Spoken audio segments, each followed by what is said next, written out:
अस्सलाम वालेकुम स्टूडेंट्स। अब हम ये बेस की पोजीशन पे जो वेरिएबल अननोन होगा उसके हवाले से हम वैल्यू मालूम करेंगे। अब जैसा कि हमारे पास है कि फाइंड द वैल्यू ऑफ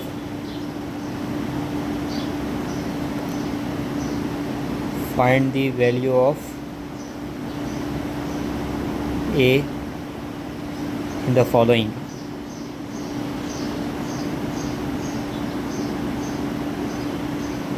ठीक है, अब ए की हम वैल्यू मालूम करेंगे इसके अंदर कि ए की वैल्यू कैसे मालूम होती है। तरीक़ेकार वही है, जिस फॉर्म में सवाल दिया हुआ है आपने क्या करना है उसको उसी से कंपेयर करना है। जैसा कि क्वेश्चन नंबर 14 है, सवाल हमें दिया हुआ है log of 3 to the base A is 1/2। ठीक है, अब आप क्या करेंगे, इसको कंपेयर करेंगे। We have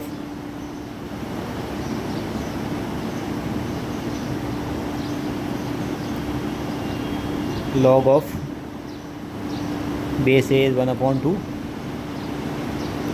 log A x is equal to Y. A की वैल्यू जैसा कि आप देख रहे हैं कि ए ही है, एक्स की वैल्यू 3 है और वाई की वैल्यू है 1/2 है। ठीक है, अब हम क्या करेंगे कि लोगैरिथमिक फॉर्म का फार्मूला लगाएंगे। जैसा कि हम जानते हैं X is equal to A Y या A Y is equal to X, दोनों सूरतों में लिख सकते हैं इसको।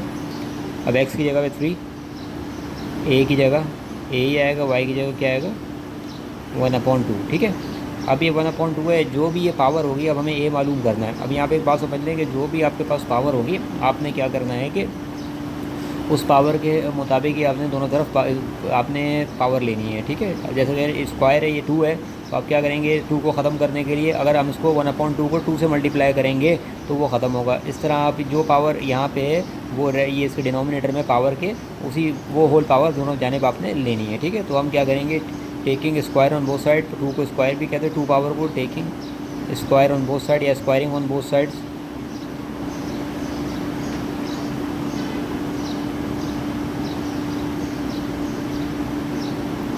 थ्री का स्क्वायर 9,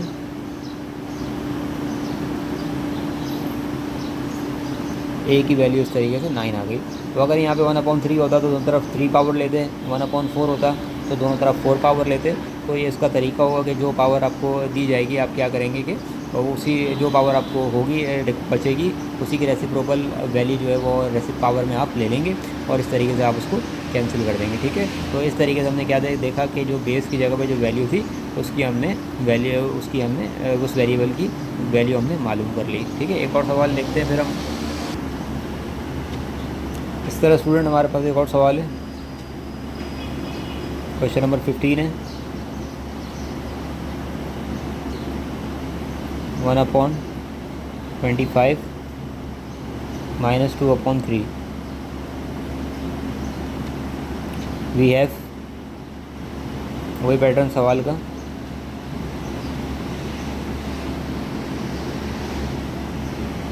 25 - 2/3। ठीक है, log A x is equal to y. यहाँ पे भी आप देख रहे हैं ए की वैल्यू ए है, एक्स की वैल्यू 1/25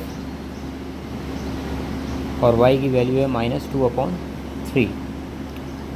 अब हम क्या करेंगे कि वही फार्मूला लगाएंगे, x is equal to A Y,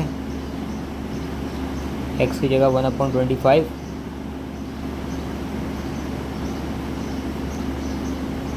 A की जगह ए ही आएगा और y की जगह -2/3। ठीक है, सही है। अब आप क्या कर लें, ये आपको पता है कि ये है 5 का स्क्वायर, 25 जो होता है बेटा वो 5 का स्क्वायर होता है।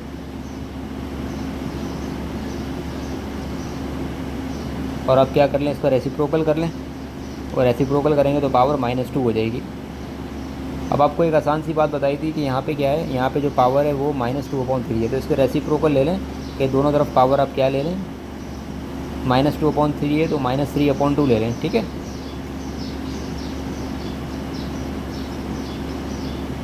असल में हमारा जो फोकस है वो ये है कि इसकी ये जो रिक्वायर्ड वेरिएबल है इसकी पावर जो है वो कुछ ना बचे, यानी कि 1 हो जाए। तो बस ये सिंपल सब इसमें काम करना है। 2 से 2 कैंसिल, 3 से 3 कैंसिल, माइनस माइनस प्लस, 5 की पावर -3 बची, और यहाँ से माइनस माइनस प्लस यानी कि 1 बचा, यानी कि खाली ए बचा। ठीक है, और ये बात आपको बताई थी कि इसको रेसिप्रोकल कर देंगे ताकि पावर पॉजिटिव हो जाए, और इस तरीके से ए की वैल्यू हमारे पास आ गई। 5 की पावर 3 होती है 125, 5 द 25 और 25 5 द 125। ठीक है,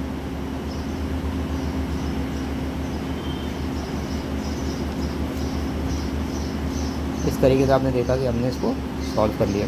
तो यहाँ पे स्टूडेंट कंफ्यूज होने की ज़रूरत नहीं है, बस जो पावर ये है उसकी आपने रेसिप्रोकल ले लेना है। ठीक है, रेसिप्रोकल पावर दोनों साइड पे ले लेनी है। जैसे -2/3 था तो हमने -3/2 से लेके उसको कैंसिल करवाना है। ये फोकस ये होना चाहिए कि ये कैंसिल हो जाए, और ये कैंसिल होने का तरीका मैंने आपको बताया कि आपने क्या लेना है, दोनों तरफ रेसिप्रोकल पावर देनी है। ठीक है, तो आप आसानी से इसको कर लेंगे। तो स्टूडेंट ये तो हमारे पास आपने देखा कि बेस की जगह पे अगर वैल्यू वो मालूम करनी हो, बेस की जगह पे अगर वेरिएबल हो तो वो किस तरह से फाइंड आउट करेंगे, तो इस वीडियो में हमने ये चीज़ देखी हमने। ठीक है, तो अब हम ये देखेंगे कि अब जो आंसर आता है यानी कि ये उसकी जगह पे वेरिएबल होगा अब अगले सवालों में, तो हम उसको भी फाइंड आउट करने का इंशाल्लाह तरीका देखेंगे कि उसको किस तरीके से फाइंड आउट किया जाता है। तो बस ये इसमें आपने सिंपल वही काम करना है कि आपने कंपैरिजन करनी है। ठीक है, कंपैरिजन करने के बाद जो है वो आपने क्या करना है कि कंपैरिजन करने के बाद फिर आपने वो ये एक्सपोनेंशियल लोगैरिथमिक फॉर्म से कंपैरिजन की, उसके बाद आपने एक्सपोनेंशियल फॉर्म में रख देना है। एक्सपोनेंशियल फॉर्म में रखने के बाद फिर आपने जो काम करना है वो ये करना है कि आपने उसको ये जब वैल्यूज़ पुट हो जाएंगी तो अगर पावर प्रॉब्लम कर रही है कि पावर को ख़त्म करना है इस वैल्यू को निकालने के लिए, तो हम क्या करेंगे कि रेसिप्रोकल पावर को ले लेंगे, और रेसिप्रोकल पावर से क्या करेंगे वो उसको दोनों तरफ लेने के बाद जो कैंसिल हो रहा होगा उसको कैंसिल कर देंगे। अगर पावर माइनस में होगी, माइनस में पावर को नहीं छोड़ते बल्कि उसको क्या करेंगे, उसको पॉजिटिव बनाएंगे। पॉजिटिव रेसिप्रोकल में आपको बताया था जो न्यूमरेटर होता है वो डिनोमिनेटर बन जाता है, और जो डिनोमिनेटर होता है वो न्यूमरेटर बन जाता है। इसके नीचे क्या था 1 था, तो 1 ऊपर आ गया, और ये 5 की पावर 3 नीचे आ गई। इस तरीके से ये हमारे पास 1/5 की पावर 3 होगी, और 5 की पावर 3 125 होता है, क्योंकि 5 को 5 से जब 3 दफ़ा मल्टीप्लाई करेंगे तो फिर वो 125 ही आता है। ठीक है, तो फिर इंशाल्लाह बाकी जो है हम वो नेक्स्ट वीडियो में मालूम करेंगे इंशाल्लाह।